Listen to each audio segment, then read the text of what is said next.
हाँ भाई, पढ़ लिया माइक्रो और मैक्रो में फर्क, लेकिन समझ में नहीं आया। ये बात भी पढ़ दी कि एम से एम कट गया, सी से सी कट गया, आर से आर कट गया, ओ से ओ कट गया, ये छोड़ गया आई, ये छोड़ गया ए। आई मतलब इंडिविजुअल, ए मतलब एग्रीगेट, लेकिन अंतर अब भी समझ में नहीं आया। ना मुन्ना ना, हम है ना, हम समझाएंगे इन दोनों में क्या फर्क है। और वो भी बेटे एग्जाम्पल की सहायता से, ऐसे ऐसे एग्जाम्पल दे दूंगा जिसको आप रियल लाइफ से रिलेट कर पाओगे और फर्क आपको क्लियर हो जाएगा कि क्या इन दोनों में फर्क है। आखिर इकोनॉमिक्स की दो ब्रांच क्यों बनाई गई और एक का नाम माइक्रो रखा गया, एक का नाम मैक्रो रखा गया। क्या है ये माइक्रो, क्या है ये इंडिविजुअल, क्या है मैक्रो, क्या है एग्रीगेट, सब समझ में आ जाएगा बेटे। सबसे पहले छोटा सा एग्जांपल देता हूं। आप बताओ, जैसे घर में कुछ बात होगी, बहस हो गई घर वालों से, घर वाले मतलब सारे, और आप अकेले, आप उन्हें कोई बात समझाना चाह रहे हो और घर वालों के समझ में नहीं आ रही, और घर वाले कोई बात समझाना चाह रहे हैं वो आपके समझ में नहीं आ रही। एक तीसरा बंदा बुला लिया भाई, और तीसरे बंदे जब दोनों बातें बताई गई, दोनों पक्ष की बातें बताई गई, तीसरे बंदे को लग रहा है क्या घर वाले जो कह रहे हैं वो भी ठीक है, जी आपका लड़का जो कह रहा है वो भी ठीक है, मतलब दोनों अपनी जगह बेटे सही है, लेकिन दोनों के पॉइंट ऑफ व्यू क्या है, अलग अलग है।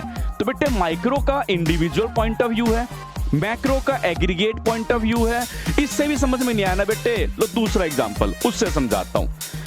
यहां हमारा टॉपिक है बेटे paradoxes of micro and macro. आज इससे समझेंगे कि माइक्रो और मैक्रो दो अलग अलग ब्रांच क्यों बनाई गई, दोनों का अपना अपना क्या ओपिनियन है, दोनों क्या कहना चाह रहे हैं, दोनों किन चीजों से डील करते हैं, किसका क्या काम है, किसका क्या काम है, ये सब समझते हैं। चलिए एक छोटे से एग्जांपल स्टार्ट करते हैं। एग्जांपल ले लिया बेटे हमने सेविंग, बचत। आप में से ज्यादातर जानते हो कि सेविंग क्या होती है। ये बेटे इनकम का वो पार्ट होता है जो हम स्पेंड नहीं करते, जो पैसा हम बचा लेते हैं, है ना। जो पार्ट इनकम का बचा लिया गया वो क्या है बेटे, सेविंग। फॉर्मूले समझते हैं। इनकम का फॉर्मूला होता है C+S। वाई इनकम को डिनोट किया जाता है बेटे वाई के साइन से।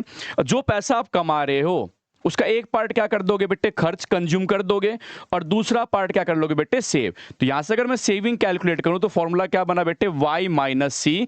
जो कमाया है उसमें से जो खर्च कर दिया वो माइनस कर दो, अपने आप जो बच गया वो क्या कहलाएगी बेटे, सेविंग कहलाएगी।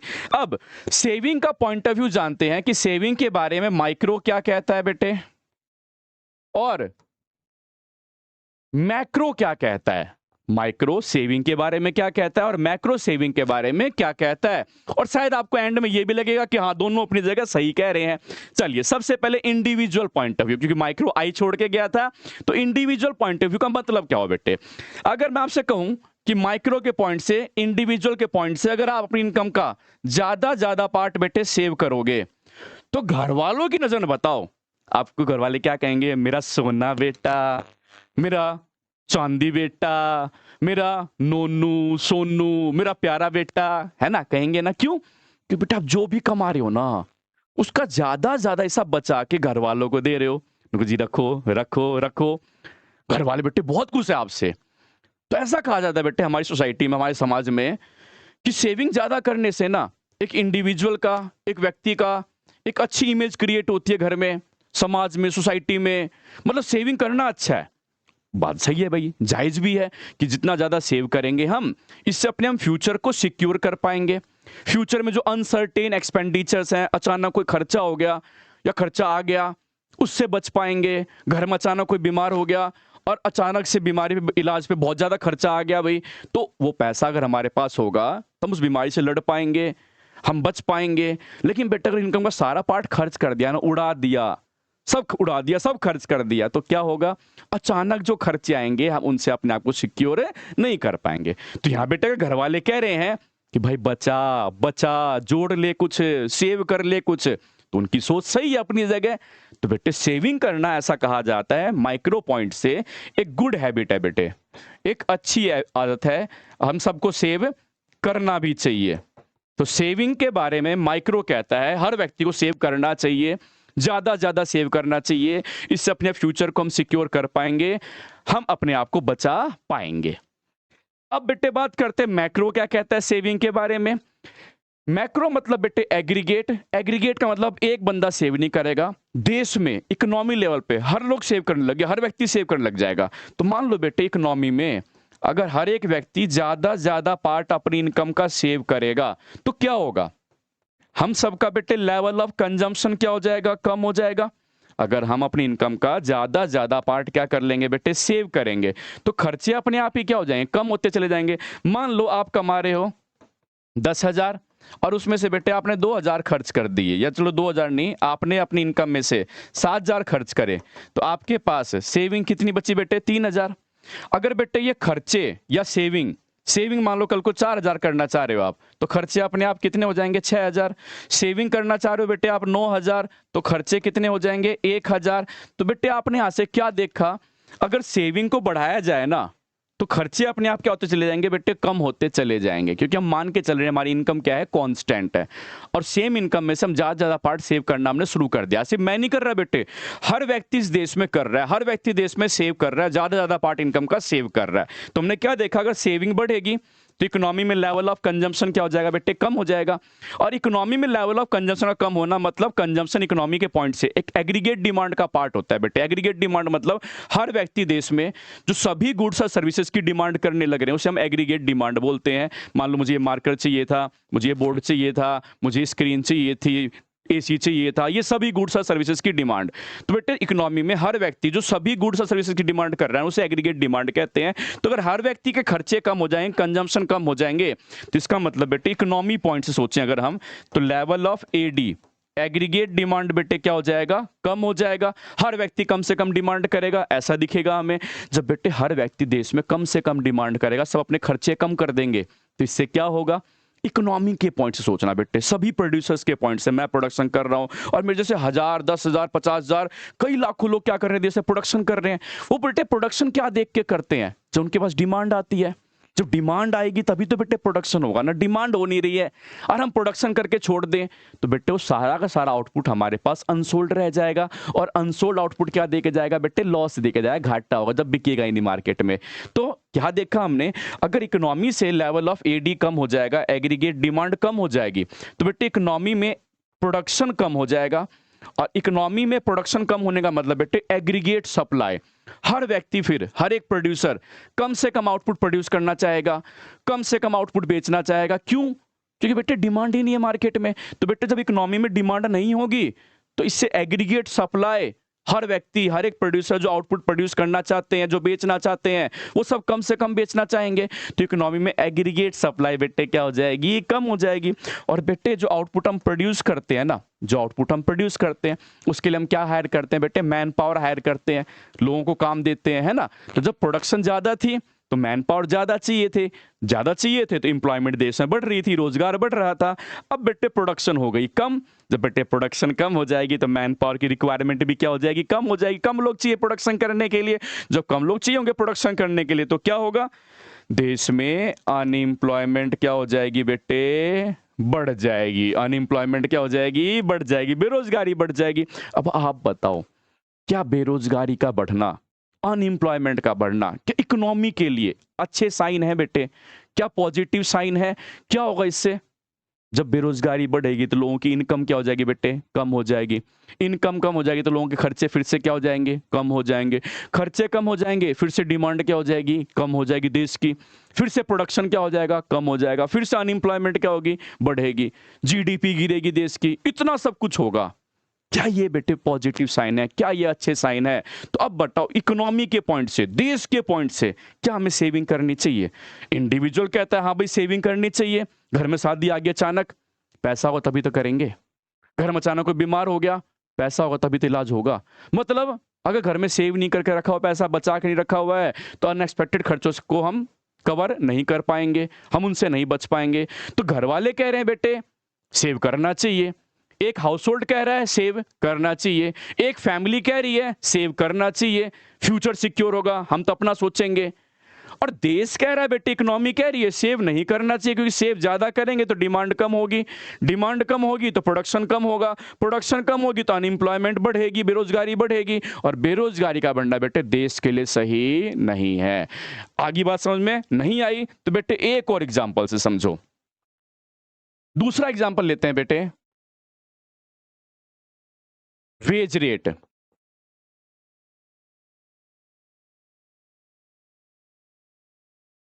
मजदूरी दर। वेज रेट क्या होती है आप सब जानते हो बेटे, जिस भी वेज पे, जिस भी सैलरी पे हम काम करना चाह रहे हैं, या हम डिजायर हैं, या हम विलिंग है, हम कैपेबल हैं, हम काम करना चाह रहे हैं। मुझसे किसी ने पूछा भाई 50,000 रुपये दूंगा, पढ़ाएगा क्या एक बैच? मंगा भाई पढ़ा लूंगा। वो बेटे वेज रेट है कि प्रोड्यूसर जो वेज ऑफर कर रहा है, मुझे जो सैलरी ऑफर कर रहा है, उस पर मैं एग्री हूं कि नहीं हूं। तो जिस रेट पे बेटे हम एग्री हो गए काम करने के लिए, और सामने वाला काम देने को तैयार है हमें, वो क्या कहलाएगी बेटे? वेज रेट कहलाएगी। अब वेज रेट का फिर से माइक्रो पॉइंट देखते हैं।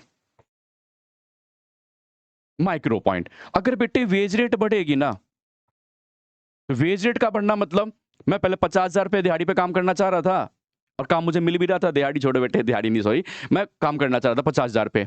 अब 50,000 की जगह मेरे को 70,000 ऑफर किए जा रहे हैं, 1 लाख ऑफर किया जा रहा है। बेटे बेटे इनकम बढ़ी कि नहीं बढ़ी? तो बेटे वेज रेट का बढ़ना मतलब एक इंडिविजुअल के पॉइंट से बेटे उसकी इनकम क्या हो जाएगी? बढ़ जाएगी।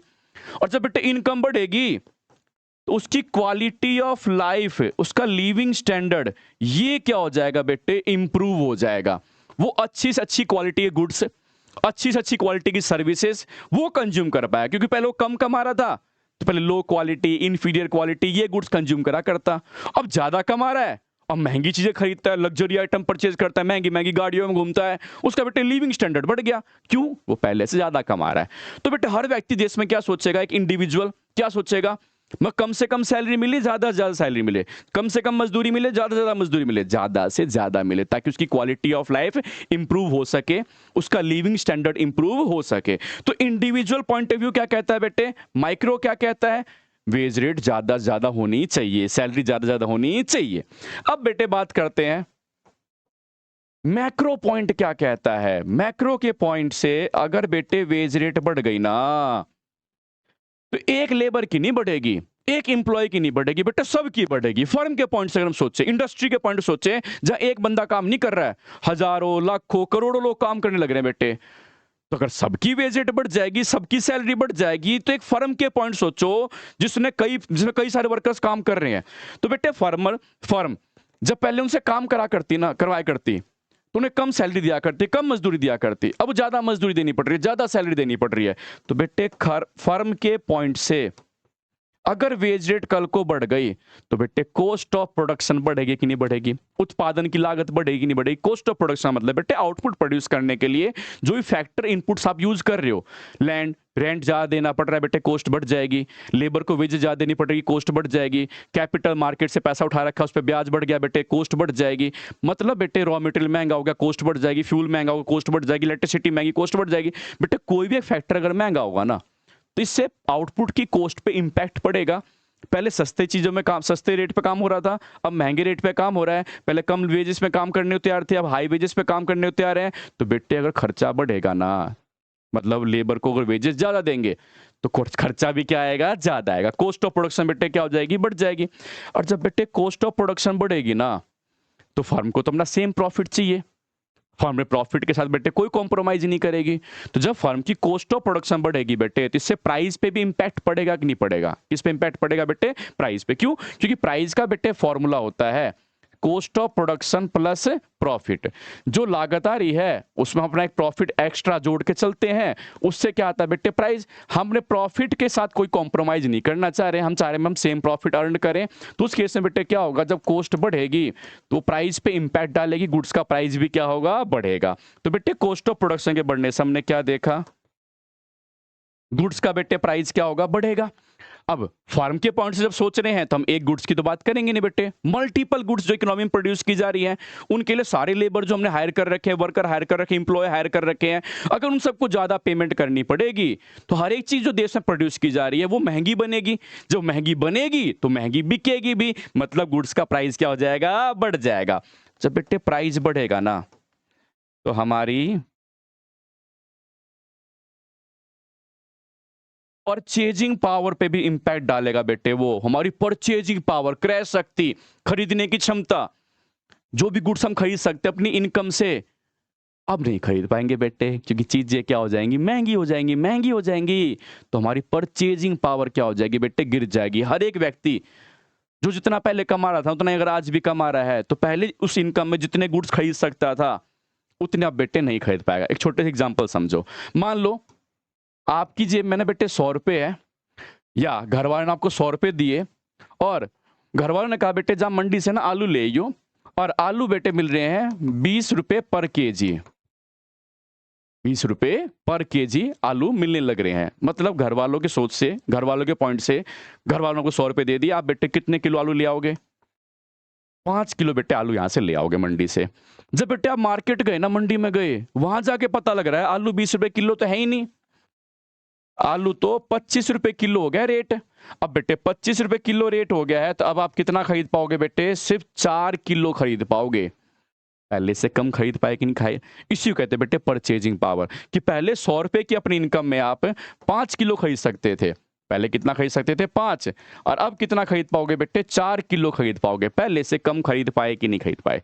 तो ऐसा होगा बेटे, जब चीजें महंगी होगी, इन्फ्लेशन आएगा, महंगाई आएगी, तो हम पहले जितना नहीं खरीद पाएंगे, हम पहले से कम खरीद पाएंगे। जब पहले से हम कम खरीद पाएंगे तो बेटे हम जहां भी कहीं काम कर रहे होंगे, हमारा सर्वाइवल बहुत मुश्किल हो रहा है, हम रह नहीं पा रहे, है ना?